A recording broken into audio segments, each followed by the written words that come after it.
अस्सलाम वालेकुम friends, welcome in YouTube channel. Friends, आज हम ओल्ड वेल्डिंग ट्रांसफार्मर को रिपेयर करेंगे। इसमें जो मौजूदा फॉल्ट है, जैसा कि आप देख सकते हैं कि इसकी एक तो लीड जली हुई है और दूसरा जो इसमें मेजर जो फॉल्ट है, इसकी प्राइमरी कोयल बॉडी के साथ फुल शॉर्ट है।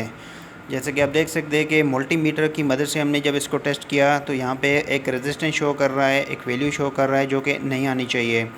और टेस्टिंग लैंप की मदद से भी हम इसको टेस्ट करेंगे तो तब भी आप देखें कि जो टेस्टिंग लैंप है वो फुल ऑन हो रहा है, यानी कि बॉडी के साथ ये फुल शॉर्टेज शो कर रहा है।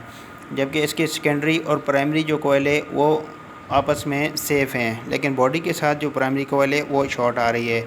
और बॉडी के साथ हम अगर एक वायर को कनेक्ट करते हैं और एक इसकी जो इनपुट वायर है उसके साथ कनेक्ट करते हैं, तब भी ये देखें ये प्लांट किसी हद तक काम कर रहा है, यानी कि बॉडी से भी इसको पावर जा रही है।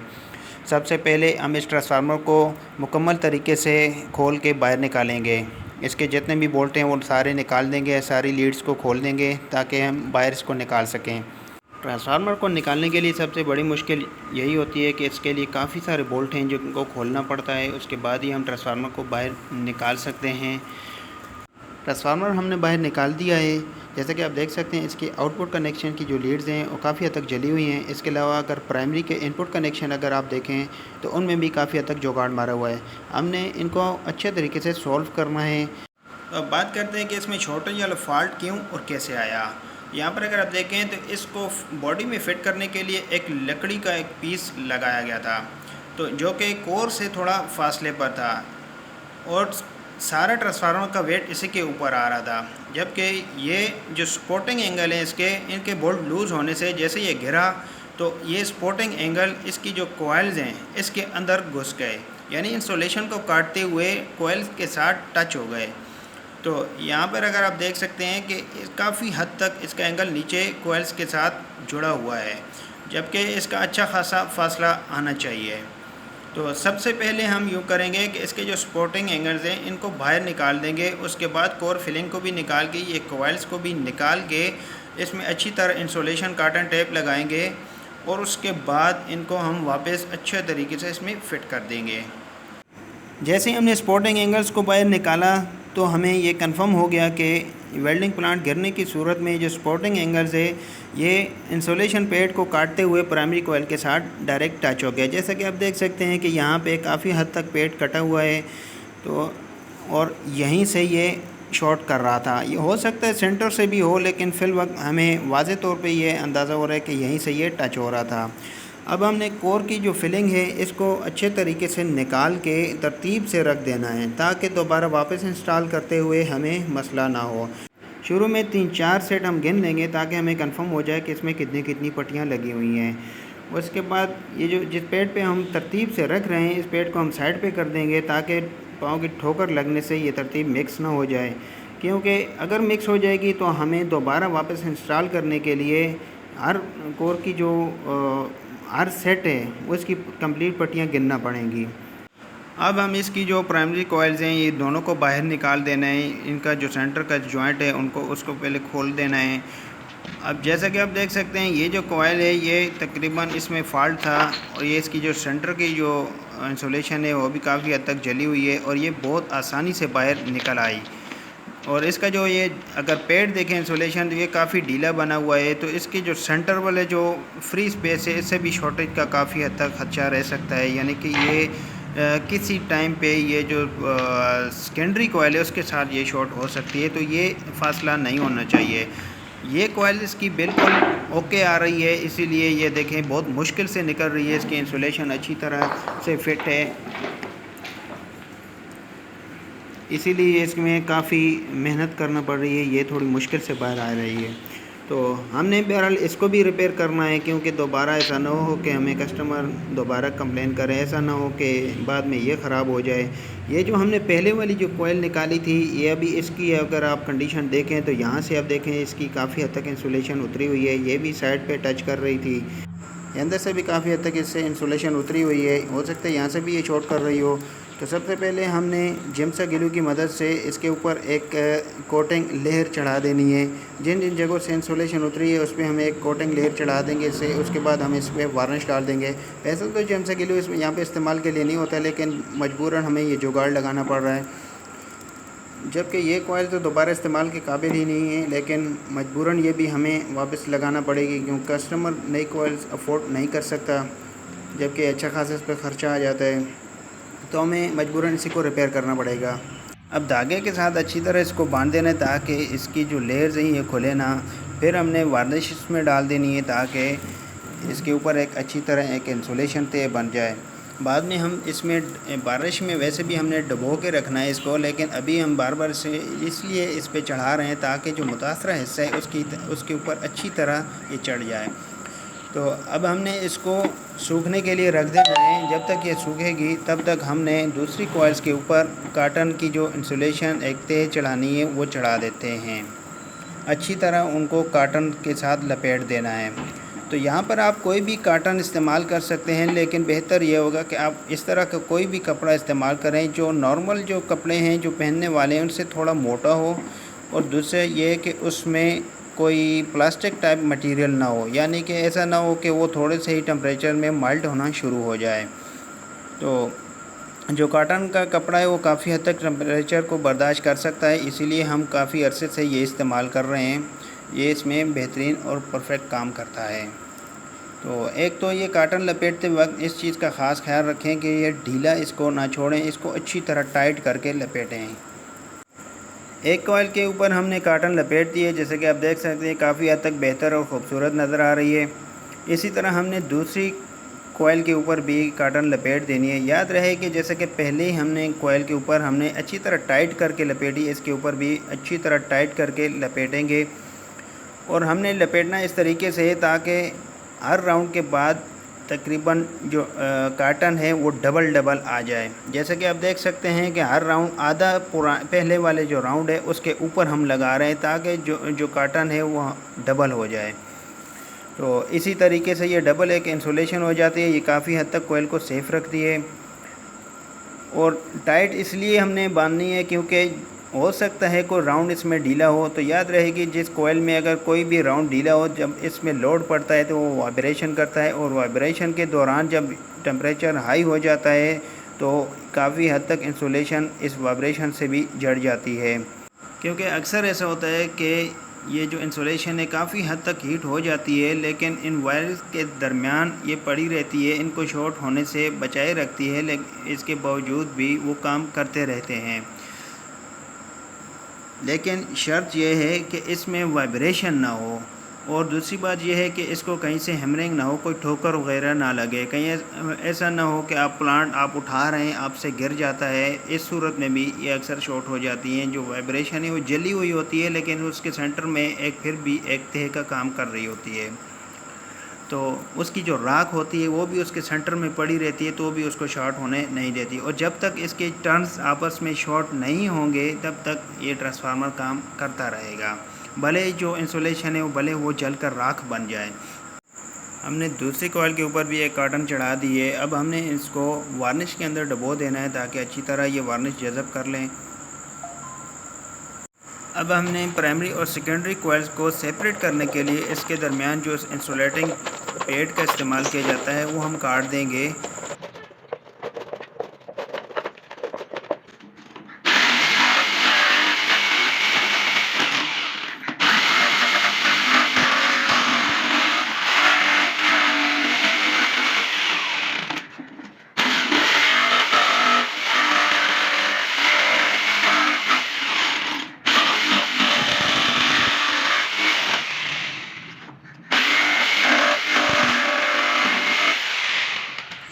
इसी तरह हमने 4 पेड़ मज़ीद और काट लेने हैं। 2 कोयल्स के सेंटर में आ जाएंगे और 2 ऊपर आ जाएंगे, यानी जो कोर की जो फिलिंग है 2 उसके साथ ही आ जाएंगे।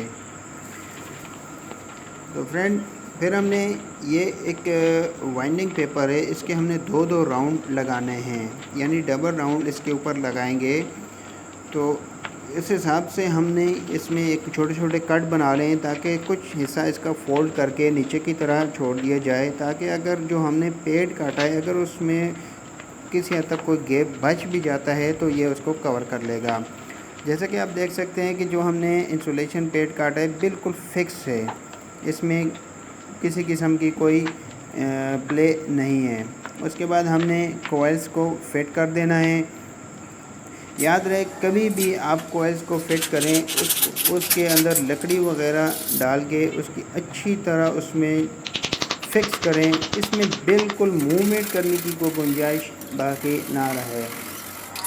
और ये जो कॉइल हमारी जो ख़राब हुई थी ये भी इसी वजह से हुई कि हो सकता है जिस वक्त जिस शख्स ने इसको फिट किया उससे हल्की फुल्की ये लूज़ रह गई हो।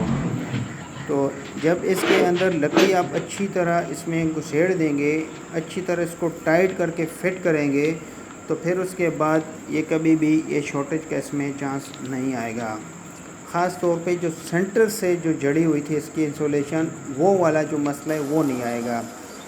और बाकी अगर जो बात करें अगर एंगल की, तो एंगल जो इसकी इंसुलेशन पेड काटते हुए अंदर गया तो उसकी मेन रीज़न होती है कि उसके साथ जो बड़े जो बोल्ट हैं वो लूज़ हो जाते हैं। वो हल्के से भी अगर लूज़ हो जाएं तो इसके वेट से, और अमूमन जब एक जगह से दूसरी जगह इसको मुंतकिल किया जाता है तो उस सूरत में ये अमूमन गिर जाता है या ज़ोर से नीचे रखने की वजह से, चूँकि जो ट्रांसफार्मर की जो कोर है वो इसका बहुत ज़्यादा वेट होता है, तो उसका जो सपोर्टिंग एंगल्स हैं वो धीरे धीरे इस पेड़ को काटना शुरू कर देते हैं। तो जैसे ही हमने कोर को बाहर निकाला था, हमने ऐसे ही कोर की फिलिंग दोबारा इसमें इंस्टॉल कर देनी है। जैसा कि मैंने आपको बताया कि हमने इसको तरतीब से रखना है। अगर हम तरतीब से ना रखते तो हमें एक एक पट्टी को दोबारा से गिनना पड़ता। हमने जैसे इसको तरतीब में रखा था वैसे ही हम उठा के इसमें डालते जा रहे हैं, जो कि काफ़ी जल्दी इसका काम ख़त्म हो जाता है इस तरीके से। तो आपने भी सेम इसी तरह रखना है। इसमें दोबारा इंस्टॉलेशन का जो तरीका है बिल्कुल सिंपल ही है। जो इसमें हमने जो खाने जो खाली इसमें रह जाते हैं, जैसा कि आप देख सकते हैं स्क्रू ड्राइवर की मदद से मैं उनको थोड़ा अलग कर रहा हूँ, उसके अंदर फिर ये सेट डाल रहा हूँ। तो इसी तरीके से आपने शुरू के जो जहाँ से आपने शुरू करना है उसके आमने सामने वाला सेट आपने ज़रूर देखना है। कहीं ऐसा ना हो कि पहला सेट आपने गलत डाल दिया तो लास्ट वाला भी आपका सेट गलत ही आएगा। तो पहले आपने अच्छी तरह गौर कर लेना है, कहीं ऐसा तो नहीं है कि उसके आमने सामने दूसरा सेट मौजूद होना ज़रूरी है। और इसकी जितनी जो आपने फिलिंग निकाली है वो कंप्लीट दोबारा आपने इंस्टॉल करनी है। अगर कम डालेंगे तो हो सकता है आपका जो ट्रांसफार्मर है वो थोड़ा एम्पेयर ज़्यादा ले, क्योंकि इसमें फिर प्रॉपर जो फ्लक्स है वो जनरेट नहीं होता। तो इसमें और एक बहुत ही इम्पोर्टेंट जो चीज़ है, जो कोर की जो फिलिंग है वो आपने अच्छी तरह नीचे बिठानी है। यानी कि जो नीचे वाली जो पट्टियां हैं जो कोयल के सेंटर से गुजरी हुई हैं उनके साथ अच्छी तरह वो टच हों। उनके दरमियान अगर गैप रह जाएगा तो भी प्रॉपर फ्लक्स जनरेट नहीं होगा, जिसकी वजह से आपका ट्रांसफार्मर एक तो एम्पेयर ज़्यादा लेगा, दूसरा और जब एम्पेयर ज़्यादा लेगा तो वोल्टेज भी ज़्यादा खर्च करेगा, और दूसरी जो मेन इसमें चीज़ है उसका टेम्परेचर बहुत हाई होगा और वो बहुत जल्दी जल सकता है। तो अब हमने स्पॉटिंग एंगल इसके साथ इंस्टॉल करने हैं। तो याद रहे कि इसके साथ जो इसमें जो बोल्ट लगाए जाते हैं वो ज़्यादा पावरफुल नहीं होते, यानी कि वो इसको अच्छी तरीके से टाइट नहीं कर सकते, इसीलिए आपने वाइस का साथ ज़रूर इस्तेमाल करना है। स्पॉटिंग जो एंगल्स हैं उनको वाइस की मदद से भी टाइट करें, उसके बाद आप इसके बोल्ट को टाइट करें। इस तरीके से बहुत अच्छी तरह ये टाइट हो जाता है। अब हमने स्पॉटिंग एंगल्स को अच्छी तरह टाइट कर दिया है। तो अब हमने इसको दोबारा से चेक करना है कि कहीं इसमें कोई शॉर्टेज वाला खदशा तो नहीं आ गया, क्योंकि अक्सर जब हमने इसमें लकड़ी वगैरह डाल रहे होते हैं, लकड़ी जो हमरिंग वगैरह से दोबारा ये शॉर्टेज का खदशा हो सकता है।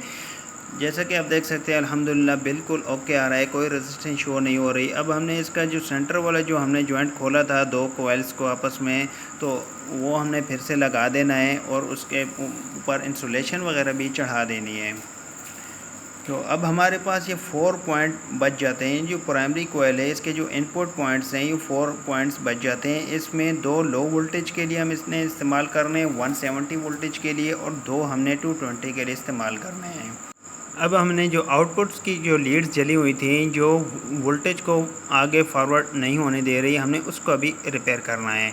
तो हमने इस तरीके से उसके कुछ राउंड्स वगैरह बना लेने हैं ताकि इसमें बोल्ट्स वगैरह लगाया जा सके। तो जैसे कि जो पहले बने हुए थे इसी तरह हमने नए राउंड बना दिए। वायर थोड़ी छोटी हो गई लेकिन कोई मसला नहीं है, वैसे ही इसमें इतनी गुंजाइश होती है कि दोबारा लगाई जा सके। इस वायर को हमने अर्थ के साथ जोड़ देना है और ये हमारा लो अर्थ बन जाएगा। अब हमने प्राइमरी कॉइल्स की जो इनपुट वायर हैं उनको थोड़ा सीधा कर लेना है ताकि हम बॉक्स में इंस्टॉल करने में आसानी हो। उससे पहले हम इसकी वोल्टेज को चेक कर लेंगे, क्या ये ओके आ रही है या नहीं, हमें ये वोल्टेज फ्राहम कर रही है या नहीं। तो यहाँ पर अगर आप देखें तो 68 वोल्टेज हमारे पास आ रहे हैं, जो कि बेहतरीन और परफेक्ट है। और उसके बाद अगर देखा जाए तो इसमें डबल अर्थ है, यानी कि एक लो अर्थ और एक हाई अर्थ। और ये वाली जो वायर है ये मेन अर्थ के साथ जुड़ेगी, ये लो अर्थ बन जाएगा, ये मेन अर्थ है। और इसके अलावा ये इसका फुल करंट है और इसके साथ ये स्टेप बाय स्टेप कम होता जा रहा है, ये सबसे लो करंट है इसका। तो अब हम इसको बॉक्स के अंदर इंस्टॉल कर देंगे जैसे कि हमने इसको बाहर निकाला था। सबसे पहले हमने इसको उल्टा किया और इसके जो नीचे वाले जो बोल्ट हैं उनको अच्छी तरह टाइट कर दिया। ये आपने पहले से इसको टाइट कर देने हैं। उसके बाद जो आउटपुट की जो लीड्स वाले जितने भी बोल्ट हैं जो हमने बाहर निकाले उन सब को अच्छे तरीके से टाइट कर देना है। लेकिन याद रहे कि इसमें फ़ाइबर की जो वाशर वगैरह हैं वो आपने अच्छी तरीके से इस्तेमाल करनी है और कोई भी जो लीड है वो बॉडी के साथ शॉर्ट ना हो। हमने इसको अलग कर दिया है, पीछे कर दिए सारी लीड्स को ताकि बॉडी के साथ टच ना हो। तो अब यहाँ पर अगर आप देखें जो हमने एक बोल्ट लिया, बोल्ट के साथ वाशर हमने लगाई ताकि इसके पीछे इसको सपोर्ट दे। जो बोल्ट का जो मेन हिस्सा होता है वो काफ़ी हद तक छोटा होता है जो वायर के अंदर घुस सकता है। उसके बाद हमने दूसरी एक लोहे की वाशर लगाई, उसके बाद हमने फ़ाइबर की वाशर लगाई। फ़ाइबर की वाशर हमेशा बॉडी के साथ लगाई जाती है ताकि कोई भी लीड है वो बॉडी के साथ टच ना हो। बोल्ट को बिल्कुल सेंटर में रखना है और अच्छी तरह इसको टाइट करना है और step by step her lead को मल्टीमीटर की मदद से टेस्ट करते रहना है ताकि कोई भी लीड बॉडी के साथ शॉर्ट ना हो। इसके बाद हमने प्राइमरी कॉइल्स के जो इनपुट कनेक्शन है उनको भी हमने अच्छी तरीके से लगा देना है। और अब टेस्टिंग लैंप की मदद से हम फिर से इनको टेस्ट करेंगे कि प्राइमरी कॉइल कहीं बॉडी के साथ शॉर्ट तो नहीं आ रही। जैसा कि आप देख सकते हैं कि प्राइमरी कॉइल बिल्कुल ओके है। अब हमने सेकेंडरी कॉइल को चेक करना है, यह भी बिल्कुल ओके है। अब प्राइमरी और सेकेंडरी दोनों को आपस में चेक करना है कि दोनों बिल्कुल आपस में ओके हैं। अब हमारा प्लांट अल्हम्दुलिल्लाह ओके हो चुका है। अब हम इसकी वेल्डिंग टेस्ट करेंगे। ये सबसे लो वोल्टेज से हमने शुरू की है जबकि ये हाई अर्थ पे लगी हुई है और इसके बाद हमने लो अर्थ पे भी हमने टेस्ट कर लेना है। जैसे कि आप देख सकते हैं बिल्कुल नॉर्मल इसका करंट है। Thanks for watching. Please like, share and subscribe for more videos.